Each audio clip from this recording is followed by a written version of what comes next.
उसमें एक छोटा सा ताला लगा और उस पर एक गुदड़ी बिछी। गरीबी अवस्था बताइए जिसके लड़के वहां अमेरिका में, उसके माता पिता का क्या हाल हो। अब क्या हुआ, उसमें सिर पटक पटक के लड़का रोया, खूब रोया।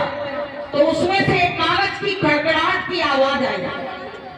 तो उसने क्या किया, उसको फाड़ के, और जब एक चिट्ठी रखी थी तो उसमें पता क्या लिखा था कि बेटा तेरी बहुत याद आती थी, मैंने बड़ी बड़ी चिट्ठी पत्री तेरे पिता से फोन करवाती रहती थी, और तुमने अपने पिता को ऐसा जवाब दिया कि पिता को हार्ट अटैक आ गया और अब मैं दुनिया छोड़ के जा रही हूँ।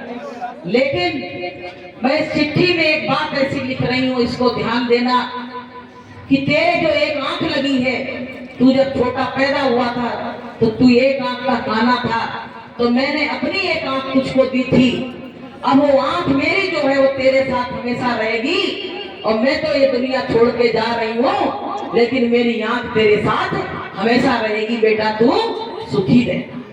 आज जब चिट्ठी पढ़ी तो फूट फूट के रोया, फूट फूट के। जब मर जाने के बाद जिंदा में आदमी कुछ नहीं करता है, लेकिन जब आदमी मर जाता है तब उसकी एक एक बात आदमी को याद आती है कि ऐसा कर दिए होते तो ऐसा हो जाता, ऐसा कर दिए होते तो ऐसा हो जाता। और जिंदा में तुम रुला रहे हो और मरने के बाद तुम रोए तो क्या वो देखने आ रहा है? तो प्रेमियों ऐसा रोया तो लोग कहने लगे बेटा तुझको अगर अपनी माँ से इतना प्रेम था तो तुम माँ की क्या कभी तुमको छुट्टी नहीं मिलती? जब से तू यहाँ से गया तब से अपने देश नहीं लौटा, तेरे माता पिता दोनों चले गए दुनिया छोड़ के, अब तू क्या करने आया है? अब अपने पापों का क्या प्रायश्चित करने आया है?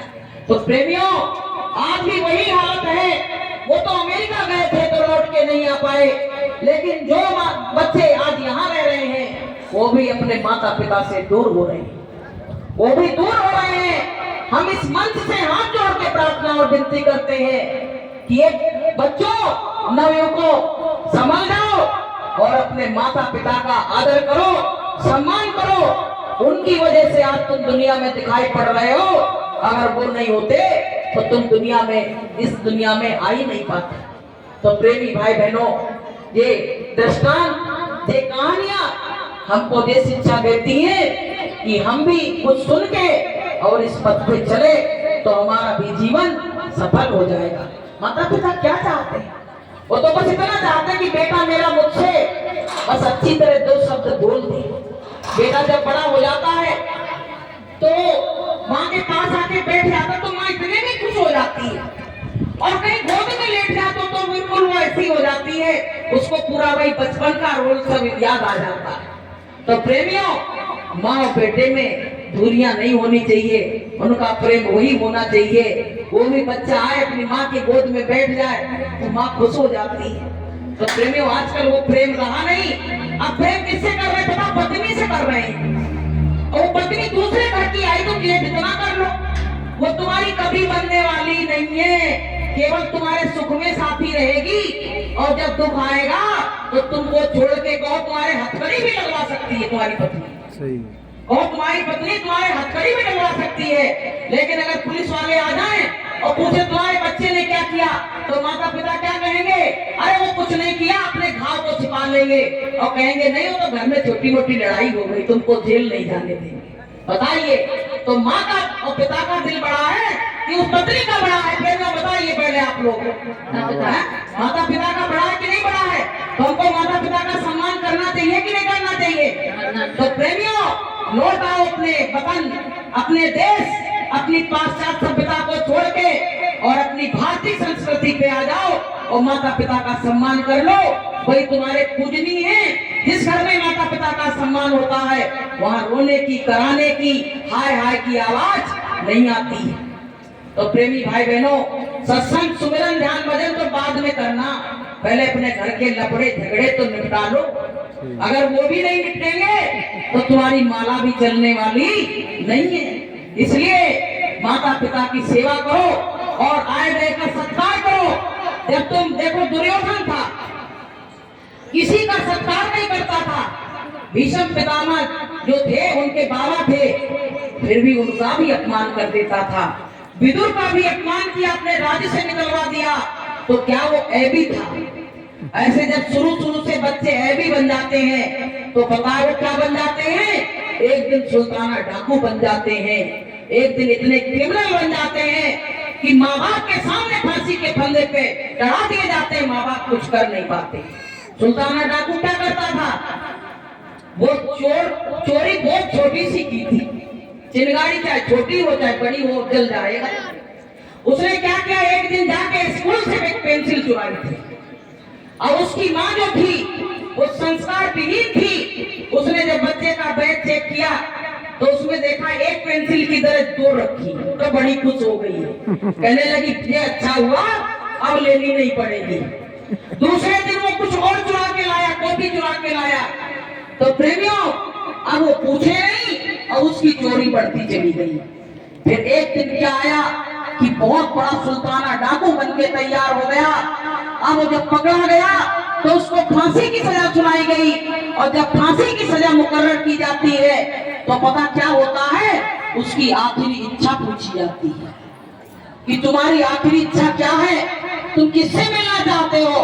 तो उसने कहा मैं अपनी माँ से मिलना चाहता हूँ। तो लोगों ने सोचा भाई माँ का प्रेम ज्यादा होता है।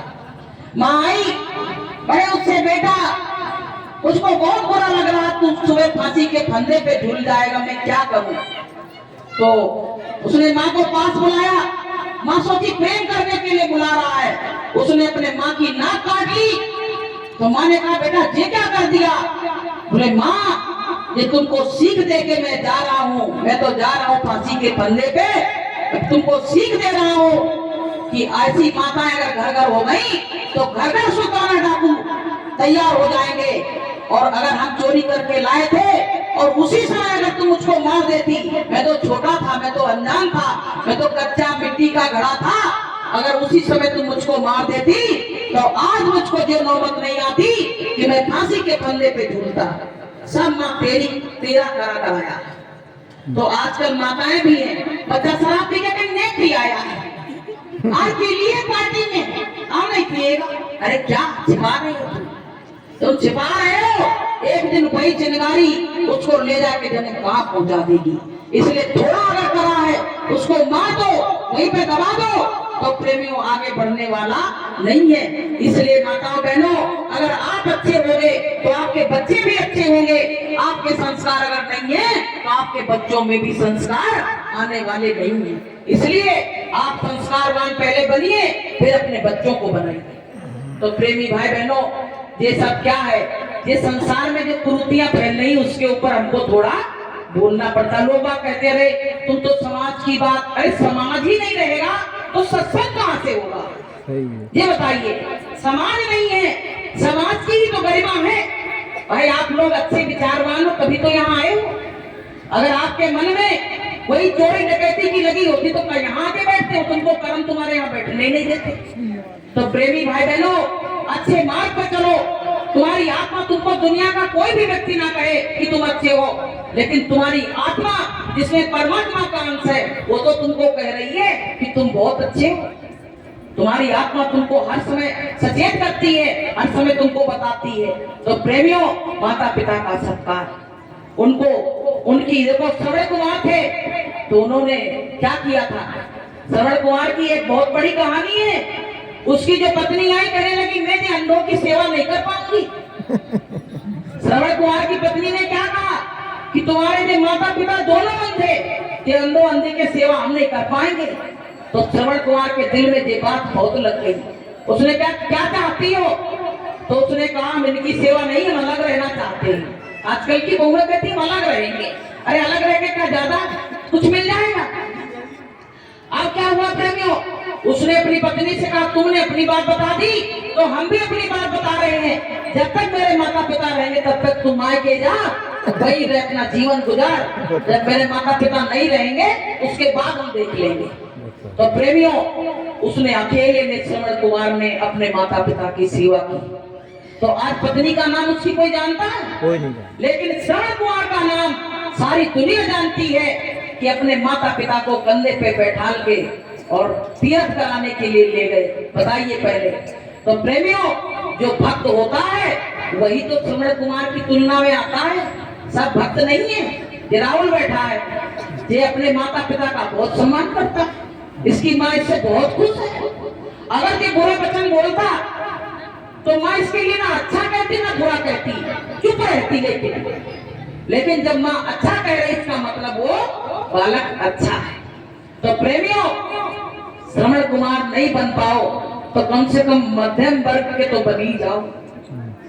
कम से कम इतना तो कर दो कि कोई यो कहे कि हाँ भैया, ऐसे बच्चा कहे ऐसे माता पिता हमें मिले, और माता पिता कहे हमारा ऐसा बच्चा हमको हर जन्म में मिले, हर जन्म में मिले। तो प्रेमी भाई बहनों, नाम खाली ऐसे दौड़ने धूपने से, इधर उधर की बुराई भलाई से नहीं आता है। नाम किसी का होता है कर्म करने से। साधक अगर बनोगे, साधना करोगे, तभी तुमको साधक कहा जाएगा। अगर माता पिता की सेवा करोगे तभी तुमको श्रवण कुमार कहा जाएगा, और सत्यवादी हरिश्चंद्र बनोगे तभी तुमको सत्यवादी कहा जाएगा। प्रेमियों के ठप्पा जी ब्रांड ऐसे नहीं बन गई है, बिना कुछ किए तपना पड़ता है। तभी प्रेमियों, अब सूरज जो है ये तप रहा है, लेकिन तुमको प्रकाश दे रहा है कि नहीं दे रहा है? वो तप के तुमको प्रकाश दे रहा है। ऐसे प्रेमियों, हमको भी अच्छा बनने की जरूरत है। हमको भी ध्रुव की, जो ध्रुव तारा चमकता है, ऐसे हमको भी चमकने की जरूरत है। वो भी तो इंसानी थे। तो प्रेमी भाई बहनों, ये जीवन जा रहा है, जीवन में कुछ कर लो, क्योंकि अब ये शरीर जो है मरघट की धरोहर बनने जा रही है। अब कहाँ की धरोहर बनेगी? अब मरघट की धरोहर बनेगी। अब तो सब अरमान पूरे हो गए।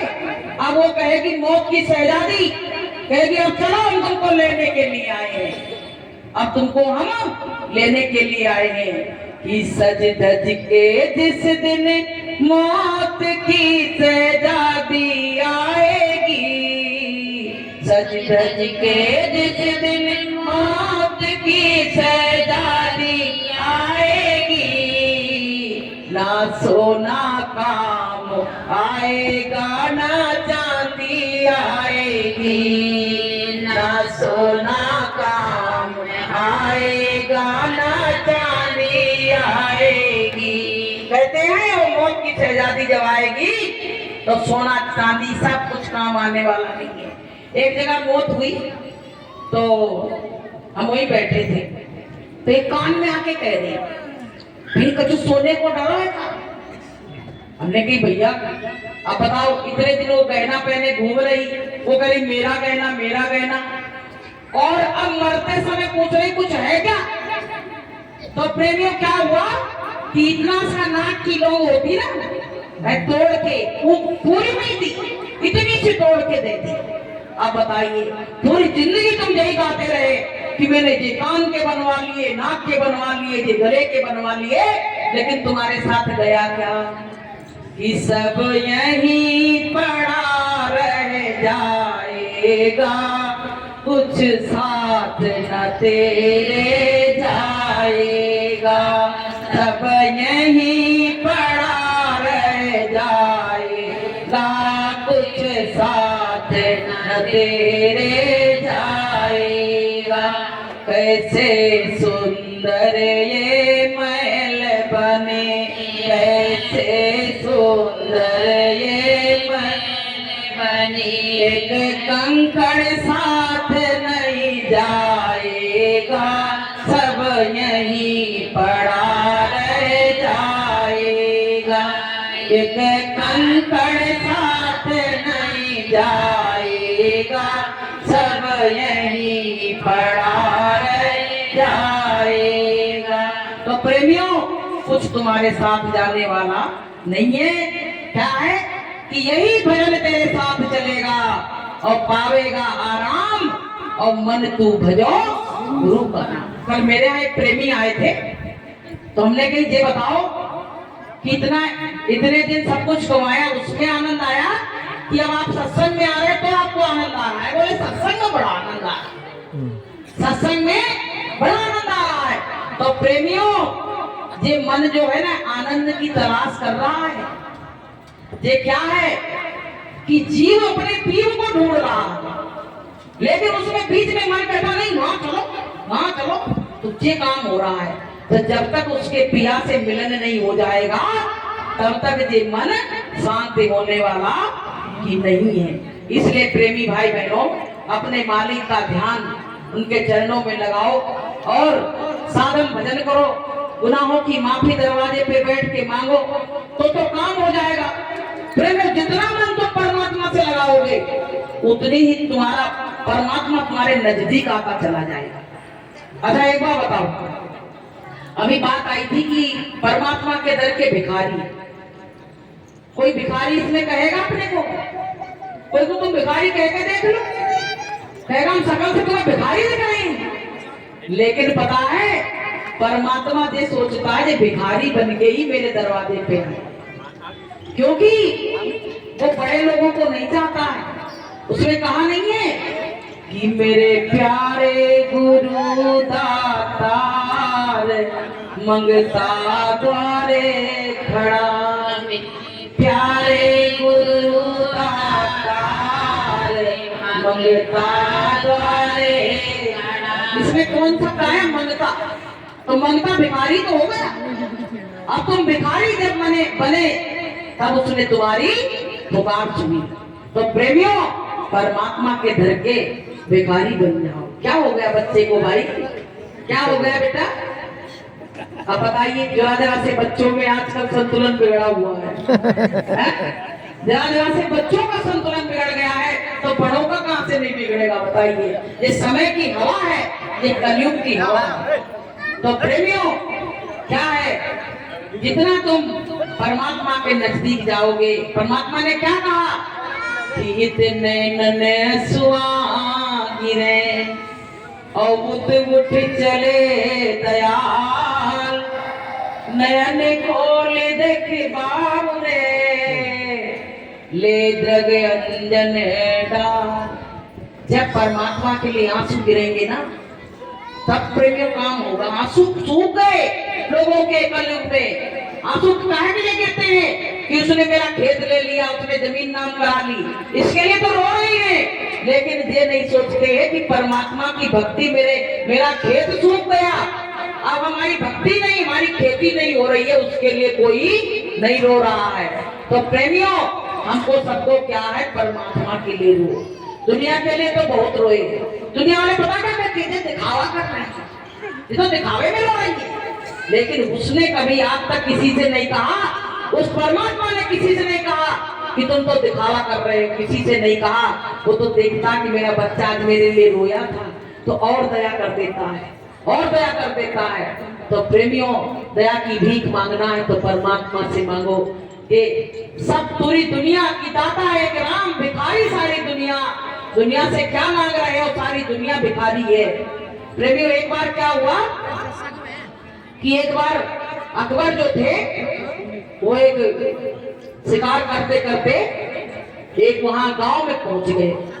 अब रात हो गई, तो जब रात हो गई तो आप ठहरे कहां? तो एक किसान के यहाँ रुके, तो किसान ने उनका स्वागत किया। सुबह चलने लगे तो कहने लगे ऐसा है, हम तो जा रहे हैं अपने आगरा, लेकिन तुमको जब जरूरत पड़े तो तुम हमारे दरबार में आना, कोई भी जैसी भी इच्छा होगी सब पूरी की जाएगी। अब प्रेमियों क्या हुआ, उस किसान की बेटी की शादी आ गई और घर में कुछ था नहीं, तो उसकी पत्नी ने कहा, कह के गए थे ना वो कि अकबरा के यहाँ जाना, तो बोले चले जाओ, तुम देख आओ, कुछ मिल जाए तो ले आओ। अब प्रेमियों क्या हुआ, जब गए तो वहां जो दरबारी खड़े थे उन्हें कहा कि मैं उनसे मिलना चाह रहा। बोले कौन हो? बोले हम अकबरा से मिलना चाहते हैं। बोले तुम नाम कैसा ले रहे हो, संबोधन कैसा कर रहे हो? बोले उन्होंने हमको यही नाम बताया था, हम पढ़े लिखे हैं नहीं, यही नाम बताया था, तुम उनसे नहीं मेरी अर्जी लगा दो। ऐसे गुरु महाराज के यहाँ बहुत लोग जाते थे तो डर के मारे कि 500 रुपया है नहीं तो हम दर्शन कर नहीं पाएंगे। तो पता है गुरु महाराज ने भी एक बार ये कहा था कि बच्चों, ये बीच का जो काम है ये ढंग के लोग करते हैं, पैसा से कोई परमात्मा नहीं खरीदा जाता है, पैसा से परमात्मा नहीं कोई खरीदा जाता है। तो प्रेमियों क्या हुआ, जब वो गए उनको सुनाई पड़ा कि अरे वो आए हैं, बोले अंदर लाओ जल्दी उनको। गए, बड़ा सम्मान किया। और उनके नमाज का समय जब हुआ तो वो जाके भगवान से इबादत प्रार्थना करने लगे। अब ये खिड़की से देख रहे थे, कहने लगे उधर क्या कर रहे थे? अरे बोले पूरा अमन चैन संसार में बना रहे, उसी से परमात्मा से दया मांग रहे थे। तो उसने कहा बताओ हम इनसे मांगने आए और और से मांग रहे हैं, तो इससे अच्छा हम उसी से नहीं मांग लेंगे। अब प्रेमी के उल्टे पैर चल दिए। तो उन्होंने कहा तुम कुछ लेके आए थे मन में अपने, तो इच्छा तो बताई नहीं, तुम चल दिए। बोले मेरी इच्छा तो पूरी हो गई। बोले मेरी इच्छा थी कुछ लेने की, लेकिन हमने जब देखा कि आप भी भिखारी हम भी भिखारी, तो दाता तो एक ही है, तो मैं क्यों ना उसकी प्रार्थना करके उसी से मांग लूंगा। तो प्रेमियों ऐसे हम लोग भी हैं। सबसे कहते बहन जी मेरा काम बनवा दो तो हम मनावत पे चलेंगे, बैठ पे चले, खुद क्या काम बनाए, उनके घर में खुद कलेश बचा, ये तुम्हारा क्या काम बनाएंगे। तुम आ जाओ मैदान में और गुरु महाराज की शरण ले लो कि ये कई साधे सब सदे सब साधे सब जाए, और देखो फिर तुम्हारा काम बनता है कि नहीं बनता है। लेकिन तुमको अपने गुरु पे पूर्ण विश्वास नहीं है, इसीलिए तुम दर के भिखारी बने घूम रहे हो। हमसे कोई कहते कहीं चलो, हम कहीं जाने वाले नहीं है कि मर जाओ मांगो नहीं, और अपने तन के काज और परमार्थ के काज में मोल ना आवे लाज। तो प्रेमियों हम कहीं जाने वाले नहीं है, अब तो मरना भी है जीना भी है, जो भी है अब गुरु के चरणों में ही होगा। ऐसा विचार आप लोग सब बना लो और फिर देखो गुरु की दया कैसी बरसती है कि बरसी रही गुरु की दया अपार, बरसी रही गुरु की दया अपार। जो जो प्रेमी आए सत्संग में, जो जो प्रेमी आए सत्संग में, हो जाए बेड़ा पार, बरस रही गुरु की दया अपार, बरस रही गुरु की दया अपार। प्रेमियों परमात्मा की दया बरस रही है। जहाँ सत्संग होता है वहाँ गुरु महाराज मंच पे विराजमान रहते हैं, और यहाँ संकल्प लेकर जो आप जाओगे वो काम आपका गुरु महाराज जरूर पूरा करेंगे। तो बोले प्रेम से। तो प्रेमियों मेरी वाणी से अगर कोई गलत शब्द निकला हो तो अपनी बहन बेटी समझ के हमको